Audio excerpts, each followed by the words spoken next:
You know, the National Shooting Sports Foundation says that public approval of hunting is the highest it's been since 1995. 79% public approval. And you know, you can draw a lot of reasoning behind that. Me personally, I don't think there's, you know, it's hard to call it a coincidence, you know, the success that you all have with Duck Dynasty. And just the really overwhelmingly positive message you put out there for a lot of folks that didn't know anything about that hunting lifestyle. What are some of the things that you attribute to that high approval rate? Well, I think it helped a lot for the public to see a family group. We eat what we kill. Biblically speaking, the killing and eating of animals is sanctioned. There's nothing constitutionally that forbids it. So let's see. We have the Constitution of the United States of America on our side and the Bible on our side. Therefore, the good news for people who say, well, we just eat vegetables and we don't think you ought to eat meat. I always tell them, look, I'm happy for you. I love you. Eat vegetables.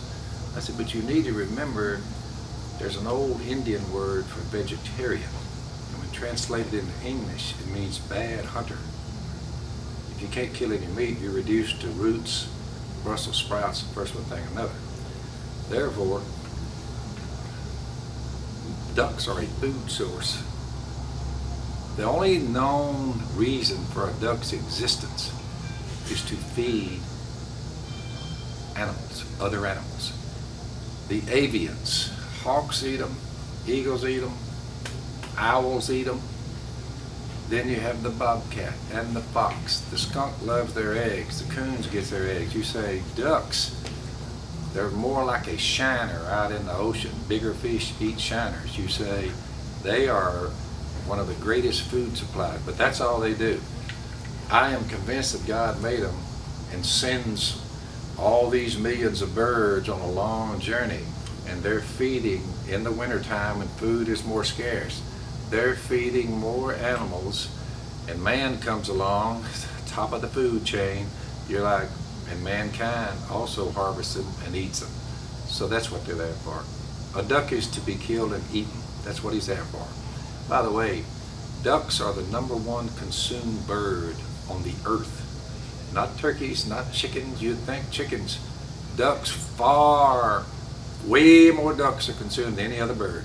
Therefore, if you run it to its logical conclusion, and if you did away with the consuming of all meat, all seafood, you're like, man, no steakhouses, no hamburger joints, no fried chicken, no Thanksgiving at turkey, no ham.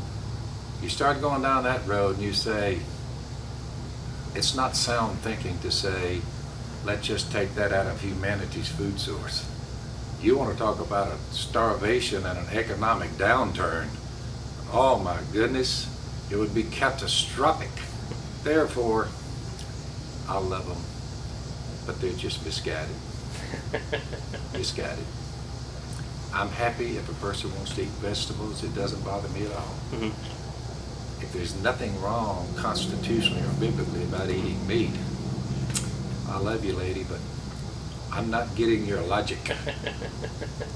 So I've had several from PETA tell me that, they said, you know, Mr. Robertson, I saw your family sit down and you had those ducks cooked in a dressing, you know, and y'all were all gathered around, you thank God for it, and y'all consumed that, and your children were happy and well behaved, I might add, and said, and y'all were all gathered up there as a family. She said, you know, I've rethought my position on that.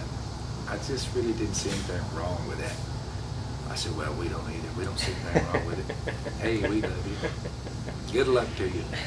Most people think, you know, we're mad at those kind of people, but not at all. Mm-hmm. We love them and say, hey, you know, I don't mind if you don't eat meat, but if I want to eat a duck, trust me, honey, if you would eat a gumbo, you may change your mind. I say that all the people that say don't eat meat, eat one gumbo and then get back with me. Most of them say, you know, some woman wrote an article. She was who was she writing for? A magazine, but she wouldn't eat meat. But I told her, I said, "Have you ever tried duck?" She said, "No, I never have. I wouldn't do that." I said, "Well, you ought to try it. Get back with me." Well, she sent me an email when she left Monroe. The day she left, she went by and got some duck wraps from a restaurant downtown, Cotton's. And she got her some duck wraps, and she wrote me a letter, "Thanks for the interview," and all that. She said, "By the way, I stopped and ate duck before I left." She said, "It was delicious." So, people get on a little stuff there, you know. Common sense and logic go a long way in America That's right right. now. That's right. Give me a break. That's right. You know, God said it's okay. I'm like, let her cover it.